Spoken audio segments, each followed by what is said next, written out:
नमस्कार प्रणाम। हम लालू प्रसाद यादव रउरा सब तो हमरा के चिन्हते बानी। वैसे जे नहीं के चिन्हत ओकरा के हम बता दी कि हमारे के लोग चरा चोर के नाम से भी जानेला। तो रउरा सब के हमरा YouTube channel Santosh phone cities में स्वागत बा।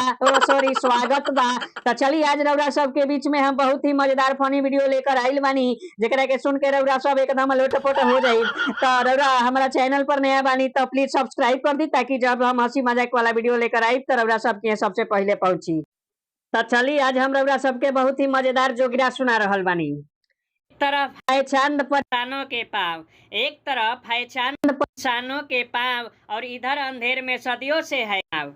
ना पानी ना सड़क की कोई करता बात, ना पानी ना सड़क की कोई करता बात। हर नेता है पूछता किसकी क्या है जात।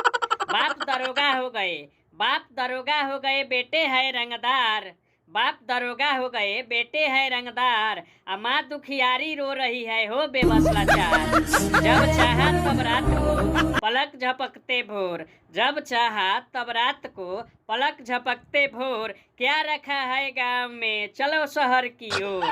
कर धुएं का नाश्ता छटपट हो तैयार, कर धुएं का नाश्ता झटपट हो तैयार। गए पड़ोस के भोज में लेकर अपनी कार।